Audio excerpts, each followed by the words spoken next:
Your love is my drug. Who's that baby? Oh, man. I thought that was over.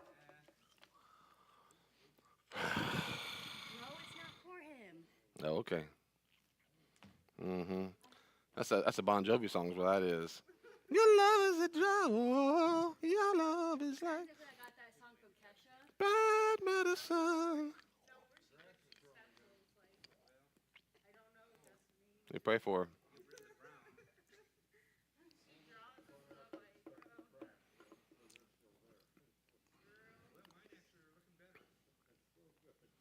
Well, last week I realized after the recording that none of it got recorded.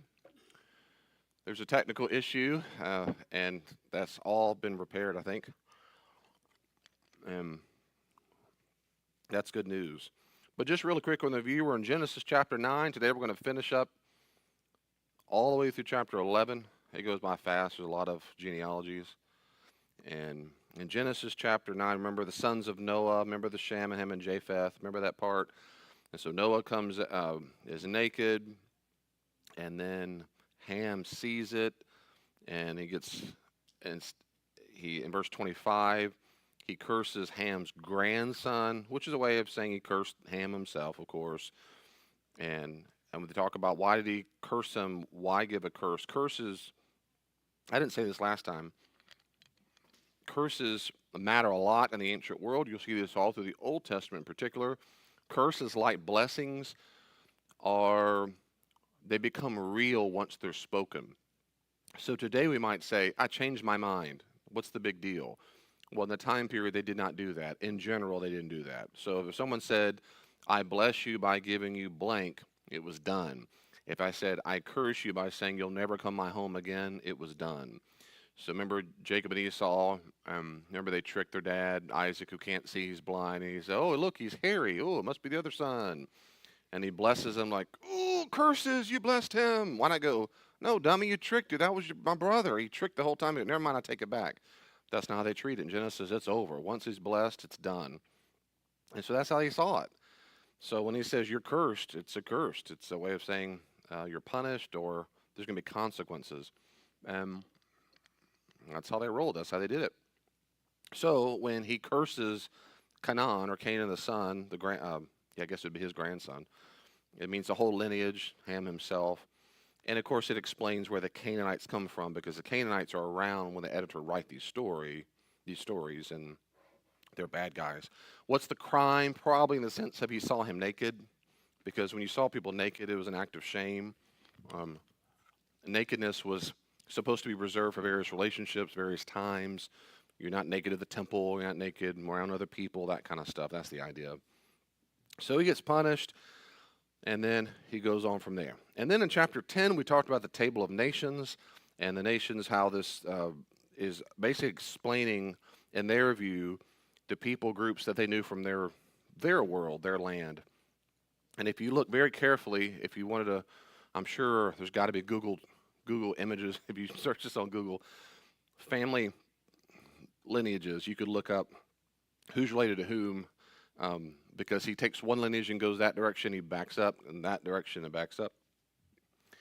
But we know surely the fact is this is deliberately symbolically put together because there were 70 names, and we know sometimes they skip over. Some have a lot. For example, of the 70 names, 16 are second generation, 35 are third generation, 3 are fourth generation, 2 are fifth, 13 are sixth, and you have in Nimrod. So the point is, it's not even. We don't know why they chose that way, but to make it 70 is certainly probably since holistic. And then I talked about this last time, how this is how they see it. So northeast, southwest, as far as they go. This is not talking about where people come from in China, Antarctica, Mesoamerica, Australia. They don't know these places exist, and so there's no concept of that. In chapter 11, verse 1, I'm going to pick up there. Any questions or comments about last week? So one more time, chapter 10 is a big picture of all the people were spread out. Chapter 11 is about to go backward in time to say, well, how do they get spread out? So chronologically, this is out of order.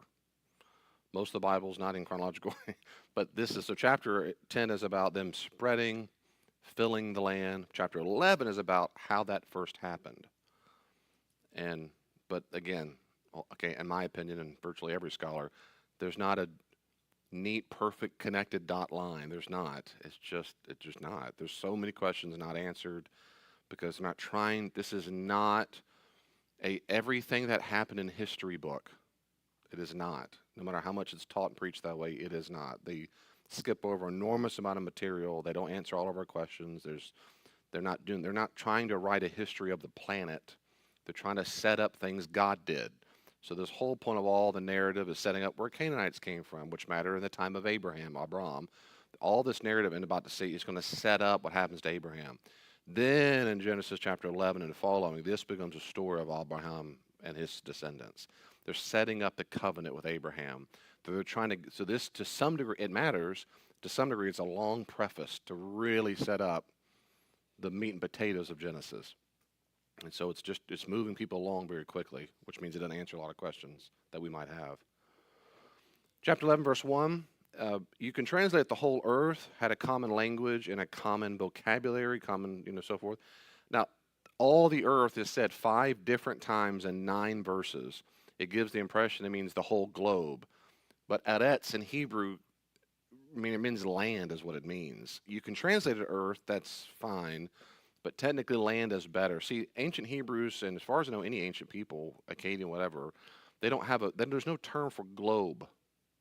They don't think of a globe. There is no such thing as a globe. There's land, and there's water, and there's mountains on the far outskirts that hold off the firmament. But there's no sense of globe. They would never. I gave the analogy a while back. If you show them a modern day globe, if you time travel and took a globe and spun it around like you learned in 5th grade, they look, what is that? You're right here. No, I'm not. This doesn't make any sense. Wear the badge well. I'm a nerd, and I was lying in bed thinking about if you were to time travel, because I saw the new Indiana Jones movie, and you time travel in the past. At the very end, there's a great scene, to me, a fantastic, because he goes back to when the Romans were attacking the Greeks, and that was one of my favorite parts of the whole movie, and because it looked realistic. And I was thinking, if you time travel and you say, how do I explain to a person the Earth is spinning? And I would have to say, well, look, you notice how the stars, of course we do. We use those all the time to go to sea. We know that usually comes up that way, that direction. We use those stars for navigation. I'll say, great. And I'll say, why does it do that? And they say, well, because above us, that hard part, it's spinning. It spins around. And I'll say, what if I told you it's not spinning at all, but you are and I am, that the earth is spinning? They're like, no, that doesn't make any sense. Yes, it does. It looks like it's spinning, but we're the ones spinning at roughly 25,000 miles per hour right now. No.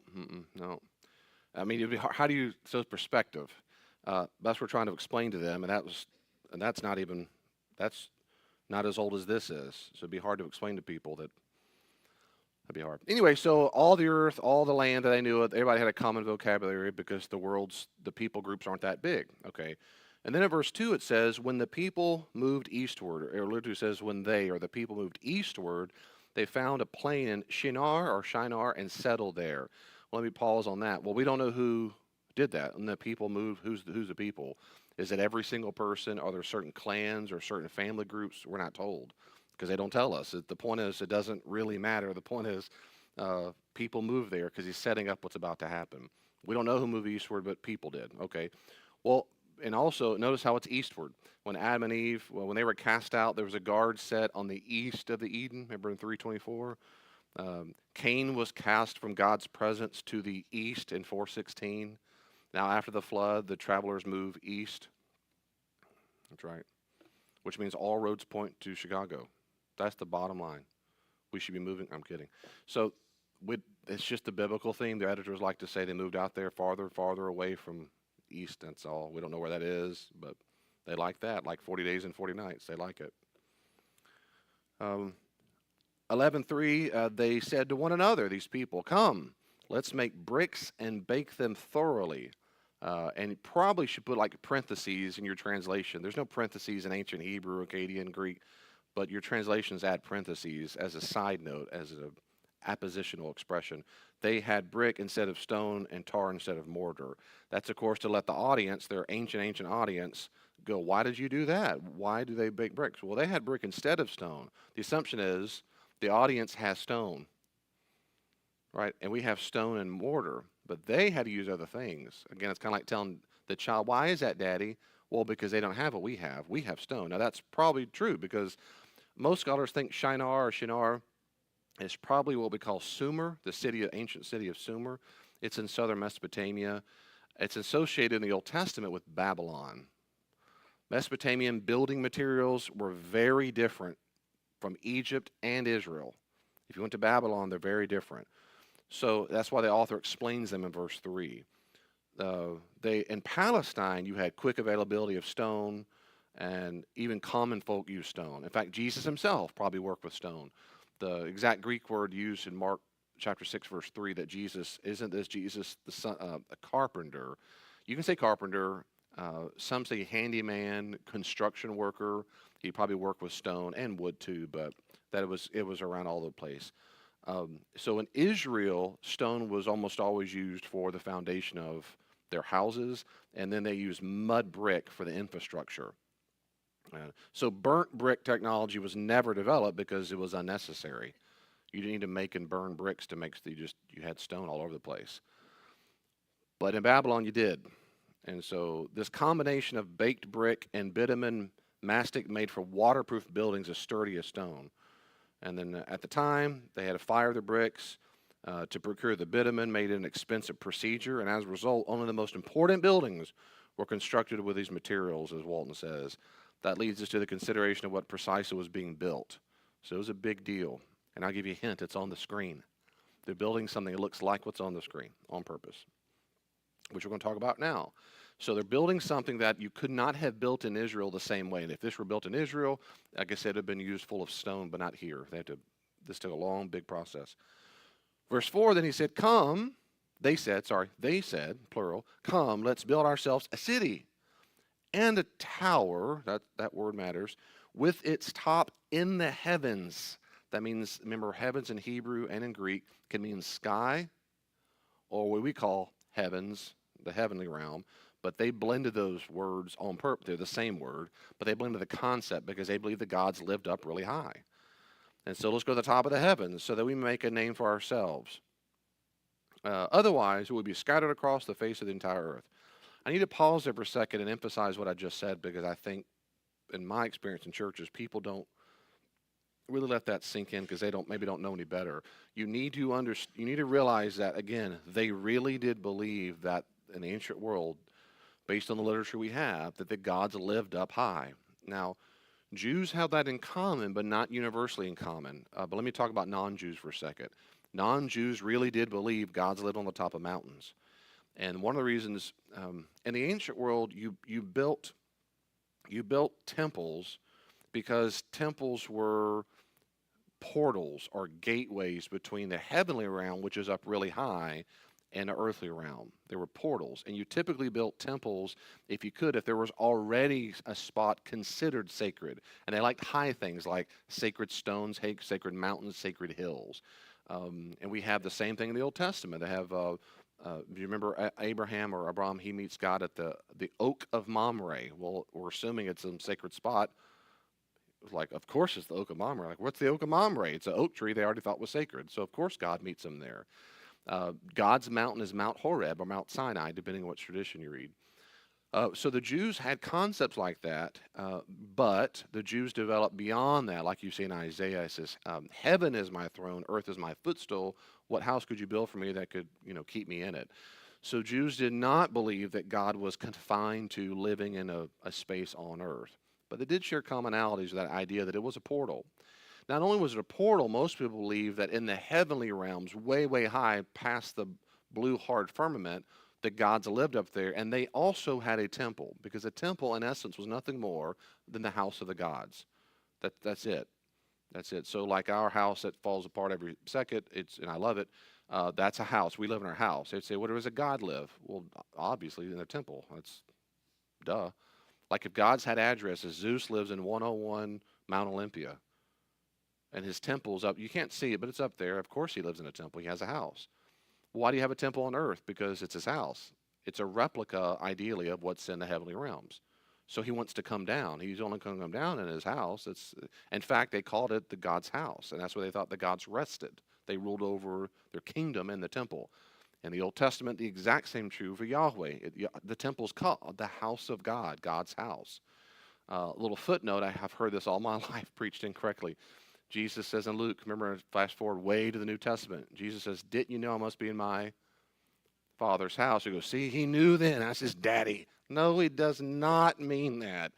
That he's basically quoting the Old Testament. It's called the house of our Father. The Father, he means the temple. All he meant was, didn't you know how to be at the temple? That's all he means by that, because that's what they called the temple, the house of the Father, the house of God, God's house. The house of the Lord, that's very common. So that's the temple. So they thought the same thing in the ancient world, that the gods lived there. It's just that the Jews didn't think he was confined there. They thought his presence was there, concentrated, but he didn't live there. Okay, so the ancient people thought temples were this intersection of divine house, and because it's God's house, you had to act a certain way. You had to be what we would call ritually pure. You have to think there are things out in the normal mundane, of course, mundane from the Latin mundatum means of the world. So mundane means average, normal things. Like what I'm wearing is mundane. It's paper plates. It's whatever. And over that mundane world, things get on you that contaminate you. And to get ritually pure, you have to do certain processes to get in a certain ritual state. And every ancient culture had this. Jews were no different. Everybody had them. Some sound very bizarre to us. Some like, oh, that kind of makes sense. You wash your hands. Oh, that makes sense. They're not doing it for purity. They don't know what germs are. It's ritual. Everything they do in the temple and for it is ritual purity. They don't think washing their hands makes them a good little boy. It has nothing to do with morality. Nothing to do with morality. When a woman menstruates and she's unclean for 7 days, or 3 days or 7, when she has a boy or a girl, it depends on how much. If a man has nocturnal emissions, all this stuff, they're not immoral. They've not sinned. They're just ritually impure. So they go through processes and processes. All over Israel, all over the ancient world, they had temple baths called mikvah in Hebrew, baptism all over the place to get ritually pure. Why? Because you get in the presence of God. You get near his house, he's going to say, take your shoes off. Well, the way you take your shoes off is get ritually pure. The way you get ritually pure is you follow Leviticus. And so the priests were people who lived, ideally, in a constant state of ritual purity. They lived in a constant state of ritual purity. Little footnote, flash forward to the New Testament, the Pharisees wanted that for all the people. So you understand Pharisees are not priests, but they're like them in that they want people, the Jews, to live all the time like they're ritually pure all the time. That's why they fuss at Jesus and disciples. Why didn't they wash their hands before they ate? Why are they working on the Shabbat? Why are they doing this? Why are you hanging out with sinners and tax collectors, you dummy? That makes you ritually impure. You can't hang out with them. How are you going to give your sacrifice to the temple if you're ritually impure all the time, Jesus? Have you ever read Leviticus? Well, the ancient people of all people cultures agreed the same kind of thing. You've got to be ritually pure. Only certain clergy or priests can do it, and they have to have certain people. And so all temples had this boundaries. You had external where normal, ritually impure and pure people could, and then as the closer you get, the more ritually pure you had to get. Clean and clean and clean and clean. I kind of think about that in my nerd life. When COVID hit, and people who work in the hospitals would come home, and a lot of times they would take off their outer clothes, and they would strip naked as soon as they walked in, and they would, burn their clothes. They'd go, I knew people who went straight to the shower. Like they would strip there, and they would take their shoes outside, and they'd go right to the shower and take a hot bath, and the groceries would come in, and first they'd get to this front porch, and they'd wipe them down. You remember all this? So it's layers of purity. By the time they get in the house, everyone's bathing in Clorox. And so, well, in the ancient world, they're not thinking of germs, but ritual purity acts like germs, and that's got to be contaminated. It's got to be decontaminated. One of the most bizarre things they did, but it did, was to decontaminate you, was to put blood on you of an animal that you offered through sacrifice properly at the temple. That's how you purified. So blood acted like a detergent that purified the ritual impurity.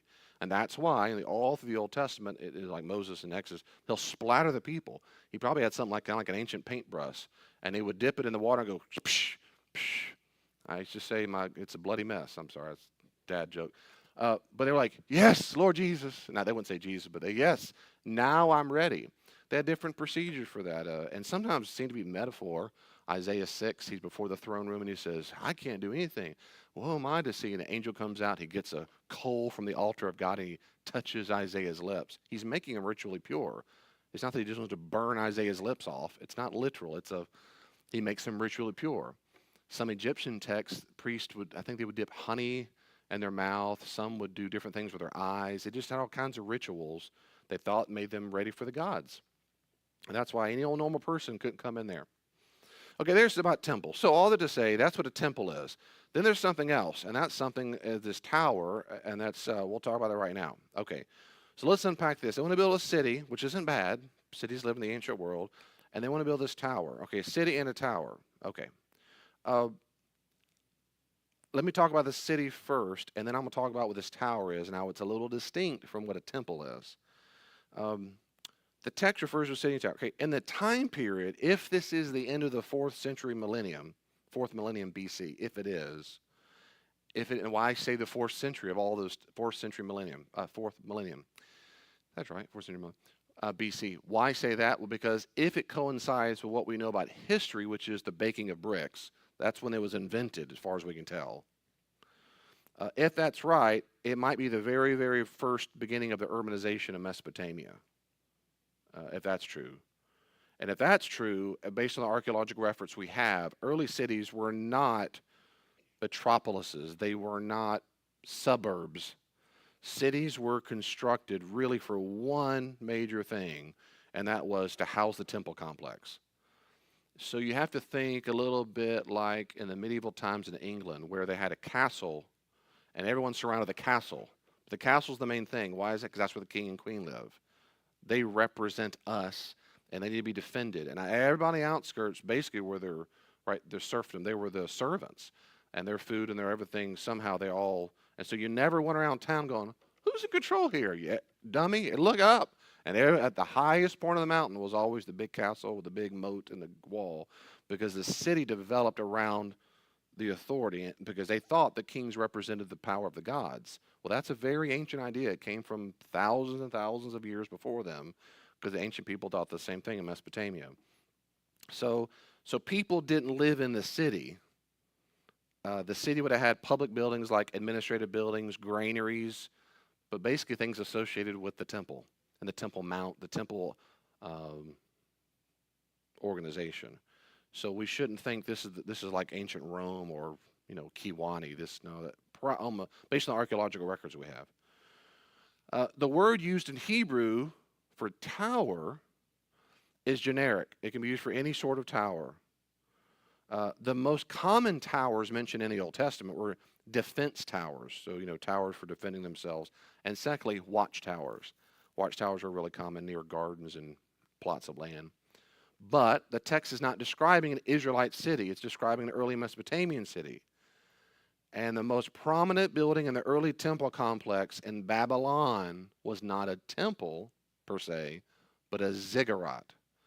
And these are all over the ancient world. So on the screen is an artistic rendering, and I was going to put a bunch of stuff up, but this is an ancient ziggurat. They're gigantic stair-step structures, and everybody knows they're all in Babylon, all over Persian. And to this day, you can travel there and see them. If you go to Egypt, you're going to see the pyramids. And I've been on a pyramid, I've been inside a pyramid. They're cool, but everyone knows they're big fat triangles. But ziggurats did not look like that. They look like this. They look like stair steps, kind of.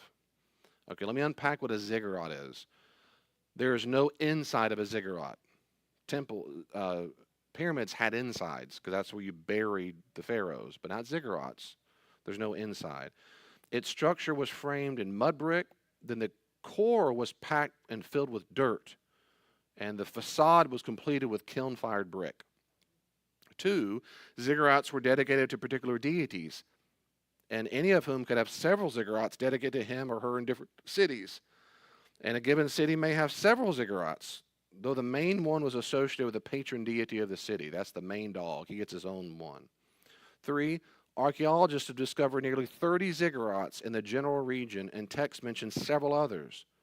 And the main features, like in this picture I put on the screen, there's a stairway or a ramp that led to the top.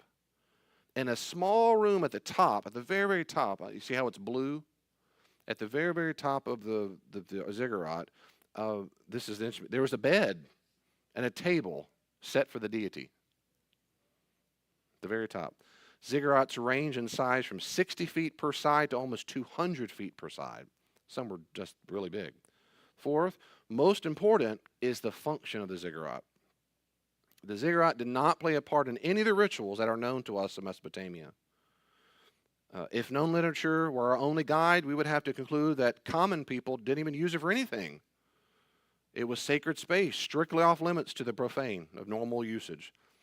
Though the structure at the top was designed to accommodate the god, it was not a temple, which was typically next to a ziggurat, and that's the place people went to worship. The best indication of the function of ziggurats comes from the names given to them. And I love these names. For instance, the name of the ziggurat at Babylon, Etemenanki, I butchered it. Etemenanki means temple of the foundation of heaven and earth. Most significant is the name of the ziggurat at Sippor, which is temple of the stairway to pure heaven. And you're going to think of Led Zeppelin. You're welcome. Because that's where it came from, I think. The word translated stairway was used in the mythology as a means by which the messenger of the gods moved between heaven and earth and the netherworld, the world below. At the top of the ziggurat was the gate of the gods, the entrance to their heavenly abode. At the bottom was the temple, where hopefully the god would descend to receive gifts and worship. So the Tower of Babel, almost certainly, that we're going to see here, is a project to build a temple complex featuring a massive ziggurat, which was designed to make it convenient for the god to descend, to come down and enter the temple and bless the people. So in essence, a ziggurat almost certainly was an ancient stairway to heaven, or more precisely, a stairway to earth, because the gods, remember, lived up there. So you've got to find an easy way for them to get down here. So they'll walk down, and they'll go next door to where their house is, and they'll enter their house. That's the idea of a ziggurat. So almost certainly when they get to this area in Babylon, what they're deciding to make is a ziggurat. Let me pause it for a second. We've got a few more minutes and I can move on. Any questions about that so far?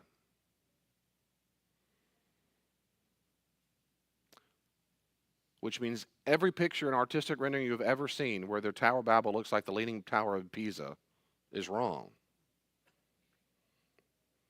Most artistic work is dead wrong. This is what you should be picturing. I'm convinced this is true, but you don't have to find it convincing, but virtually every scholar does, but this is.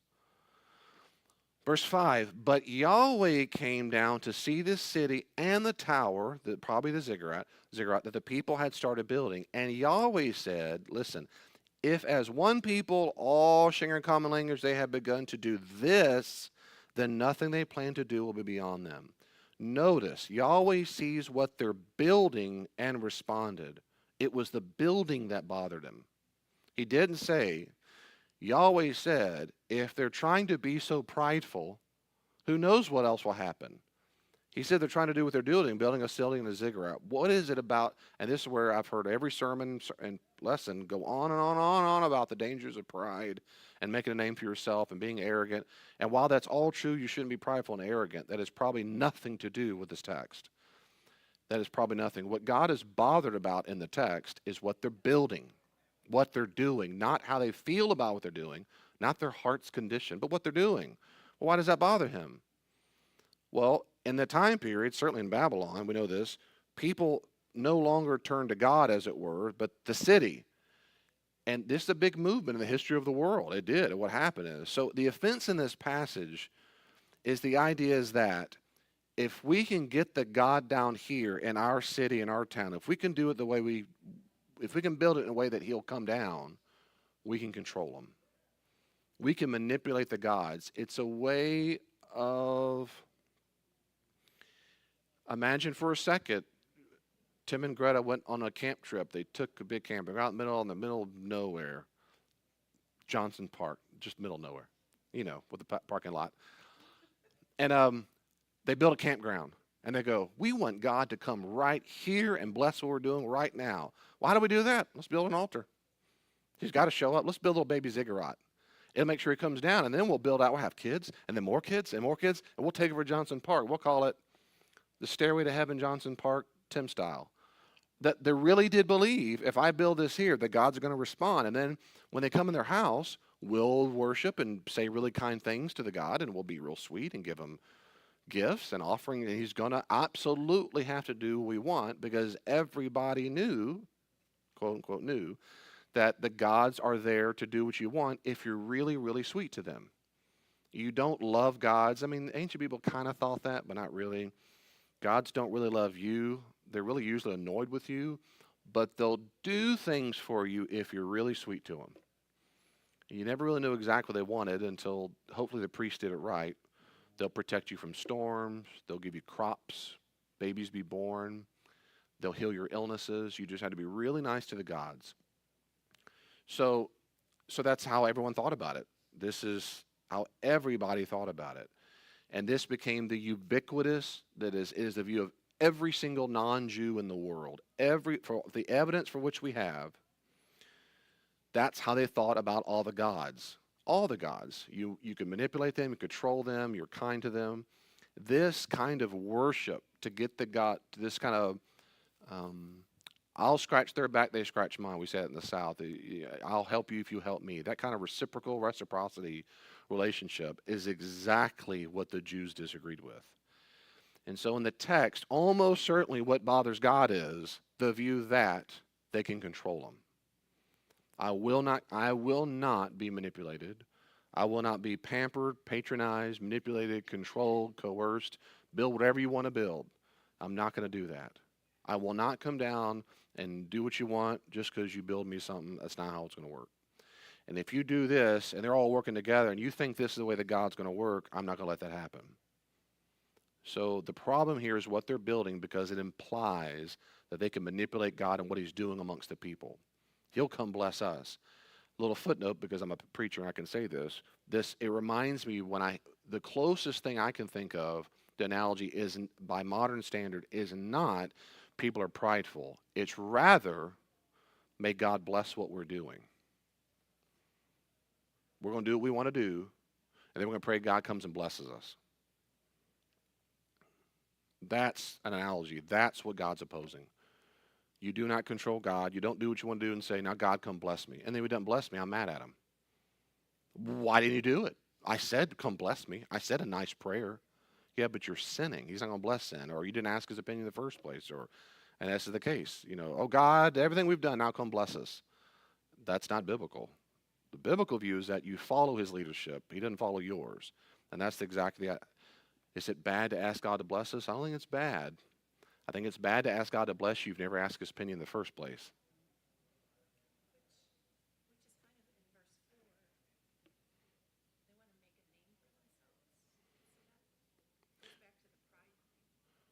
Right, in verse 4, going back to the pride thing. Yes, ma'am. And that's usually what people pick up on the most. The problem with that is there's at least couple problems with thinking make a name for themselves is bad. There's a few problems with thinking that's the problem. One is the text doesn't say that. The text says God saw what they were doing.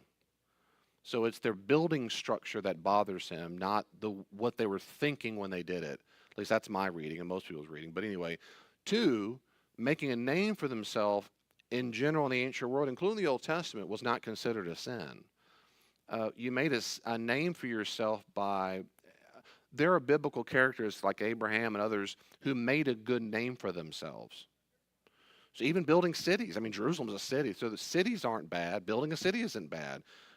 Having your name live on well is it's like what people say today in funerals, and that is they leave a good legacy. See, in the ancient world, they didn't. We have no evidence of heaven and hell. Everyone went to Sheol. So the way the way you lived on was in people's now you existed in Sheol, but the way you really lived on and praise was if your name was known, your reputation was good. So you made a name for yourself. But that doesn't mean you're prideful. So that is to say, in the ancient world, it doesn't seem like making a name is a prideful issue at all. It seems like what you do.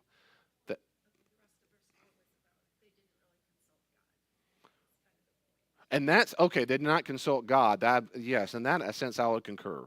Had they said, God wants us to build this, and this will be real good between me and God, then God come out and say, I never said that. almost like the serpent. Or you're like, no, I never said that. I appreciate what you're trying to do, but no.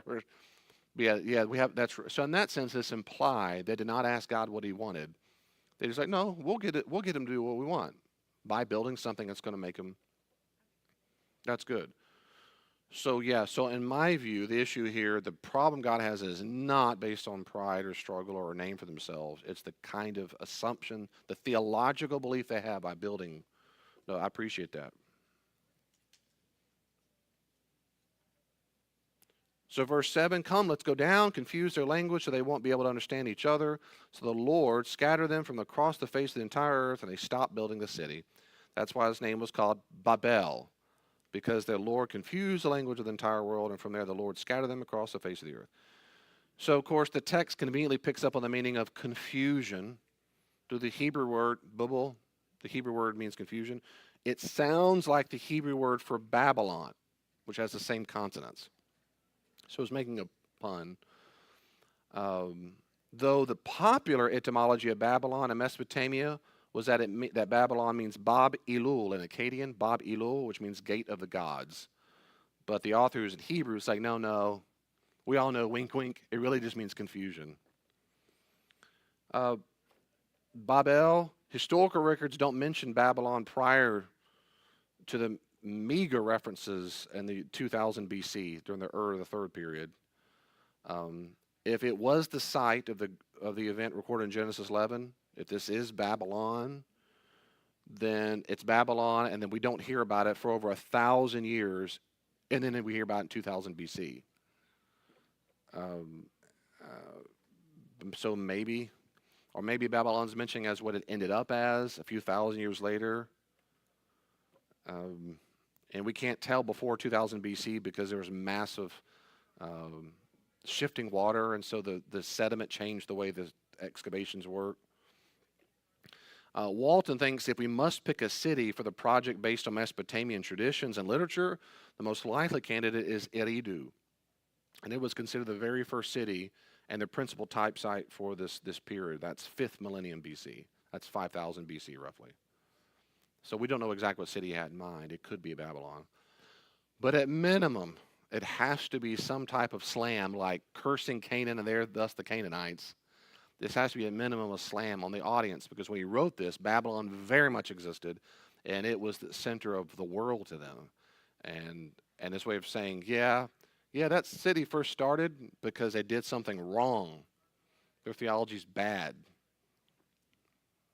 Because of them, we can't even talk to our cousins who live out there on the coast anyway. That's probably a good explanation of where that comes from. I want to move ahead. Anything else? We're almost done. What about when he says, let us go down? I wonder if something, very good question. Yeah. What does it mean when you say, let us go down? The text never says this about it. It is plural, let us go down, like in Genesis 1, let us make man in our image. Let us make man in our image, male and female, he made them. So in general, scholars so in the church, the average churchy answer is, that means the Trinity. That's the average churchy answer. In scholarship, no one finds that, I don't find that persuasive. I think ancient Jews had no concept of the Trinity. We have no reason to think that. I don't think, but maybe we're wrong. So the us there probably refers to a couple things. One is what we call plural of majesty. Instead of saying me, the author is saying us, because the person represents the people of Israel. That's possible. The other thing that's probably the most common is that there's one or two options. The us represents God is speaking on behalf of him and the angelic hosts. That's possible. Or he's speaking on himself and then what we call the divine assembly, like his chief leaders in the heavenly realm. I think if you had to pick, if whatever this is worth, like probably the majority of scholars probably lean towards the last option, which is probably saying him and his divine council. Because in the Old Testament, he does have a divine council. He doesn't ask their opinion when he makes decisions, but they're there. They're in Job 1. He's with his divine counsel when Satan walks up and says, hey, I know a guy. It's all through Job. It's through Psalms. And so they call them the sons of God. The ancient Israelites thought God ruled from a throne, and he delegated leadership over the nations to various leaders. In church language, we call them angels, but spiritual beings that were responsible for those nations. We see this all through the Old Testament, particularly in apocalyptic literature. That's where we see it the most, like in Daniel. So in Daniel chapter 7, Daniel has a vision of different nations coming out of the water as beasts. Of course, Revelation picks up on that exactly. He almost copies it verbatim, almost. Beast represents the nation. Each beast has a leader, a head. One of those heads, who's the leader over this, who's arrogant, says all kind of haughty names, well, God defeats him, but the nation still lives on for a while. So we see the same thing by the time we get to the New Testament. We see this all through Jewish literature. So much so in Revelation, remember, the church of Asia Minor each have an angel. Some scholars think that means the preacher at that church, maybe, but probably not. It probably just means the idea is that each group of believers and nation groups, each group of people, they believe God oversaw them, not directly, but indirectly through an intermediary. And they were held responsible for what the nation did. They're held responsible. We see that in Psalms when the nation's angels or leaders, sons of God, they call them. Is it Psalm 86? Where God judges them. Like, what's wrong with you? Why is your nation so off track? So the ancient Jews conceived of God out there, and then he had intermediaries, as it were. And so now what's different, now that's common in the ancient world. Canaanites, Mesopotamians, they believe. The difference, though, is, and this is a big difference, everybody else believed that gods worked together in cahoots. We call that a pantheon, in a community, and basically kind of had like a vote. Or they fought it out, or they had battles and so forth. The Jews said, no, none of that. They are very powerful spiritual beings, but God just rules over all of them, and he tells them what he's going to do. And that is unique in the ancient world. No people group talked or thought that way for any evidence for which we have. So he has a divine assembly, but he didn't consult them for their opinion. He just says, yeah, they're there, but they do what I want. So it's a mixture of those, if that makes sense. So back to where my answer to your question is, I don't know, but those are the options. Angel host, Trinity, divine plural. My own view is it probably means more like divine counsel. Let us do this. He never says, hey guys, what do you want? Right? It's always. So, yeah, that's does that help at all? I don't know. Well, I just thought at that time that they wrote this, they had no idea about the Trinity. I agree at the time they didn't have any idea of the Trinity. I completely concur with what you just said. Not other Christians don't. They'll say, nope, even if he didn't, that's what God meant. Okay. Okay. I don't find that persuasive, but maybe I'm wrong. Maybe, man. I don't think they have any concept of the Trinity, nor do I think God put that in as code, wink, wink, so that thousands of years later, us Christians go, ha, it's been there all along, dumb Jews. I don't find that, sorry, maybe that's a caricature, but I don't think that. But you can, God bless you, you can, go for it. I'm not the thought police, for sure. I'm going to skip ahead, verse 10, only because of time. What I'll do is I'll finish up, if it's okay with you, then I'll come back if you have any questions. Let's talk at questions. I'm not going to read all this, but this is the account of Shem. He's 100 years old, and he kind of followed office like 2 years after the flood.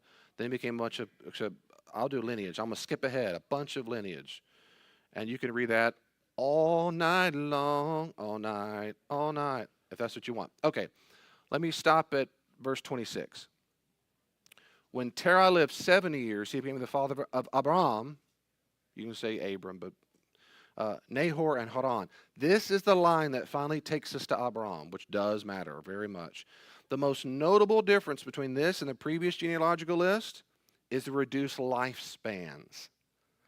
It's parallel form with the genealogy running from Seth to Noah, 10 members, the last has 3 sons. But it's not a repetition of the line of Shem in 10:21 to 31. There the focus is on the tribes of Moses, who could trace their ancestry back to Shem. In chapter 11, the intention is to trace the genealogical line from Noah to Abraham, from the blessed line of Shem to the forefather of the Hebrews. So again, chapter 10 is setting up that table of nations, how the people groups went all over the place. Chapter 11, he's really trying to get you to get to Abraham. Just like later on, it's going to be to get us to King David. And when we read the genealogy of Jesus, it's to get us to King David, at least in Matthew. And Luke, it's to Adam. So he's going somewhere with his genealogy. A little footnote, that's another reason why every single time you hear people at the popular level say, if you just count up the names, you know it's 6,000 years. bless their heart, we would say that's not how it works. These are absolutely stylized. They do not cover every single genealogical. They just don't. They're not trying to do that. This is not a history textbook. They're trying to point somewhere, and they do that real well. Verse 27, the town of Terah being the father of Abram, Nahor, and Haran, the father of Lot, da-da-da-da-da-da-da. Okay. This is verse 31. When they came to Haran, they settled there.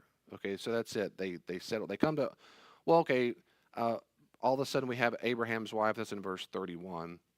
Abram's wife with them, he set out, that's Sarai, from the Ur of the Chaldeans to go to Canaan. When they came to Haran, they settled there. So after we're introduced to the family of Terah, we have Abram. The text begins laying the important groundwork for the development yet to come.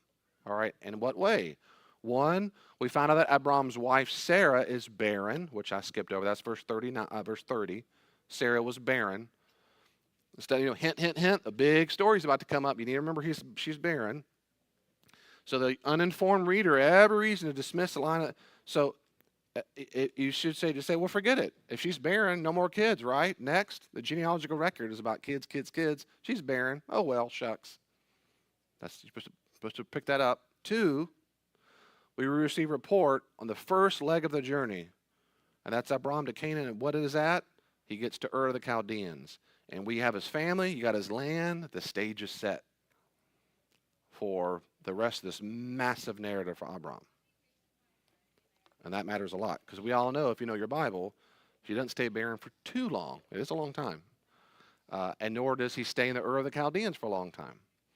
So this God so far has been pretty out there, every once in a while working around, kind of being messy. He's about to get real specific.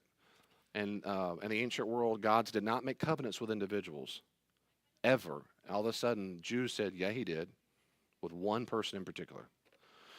All right, we've got a minute and a half. What questions or comments do you have about everything in life? And we can go longer if we need to. We can mute it, but any questions at all?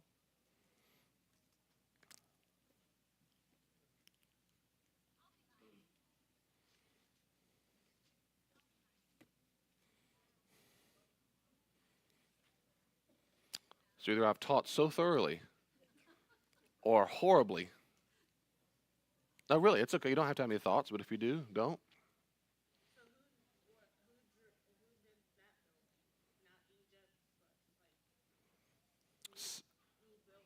Who built this? On the screen, that's from Babylon. Yes, ma'am. So if you met, Egypt's over here, Babylon's way over here. Yep. Yes, ma'am. The Babylonian Empire ruled for centuries. Babylon? Yeah, Babylon built built many of these ziggurats. You can go visit them today. You sure can. Right now, take a trip. Tell me if you meet a god over there. Will you click mute in a few seconds so I can pray for us, Tim, if that's okay?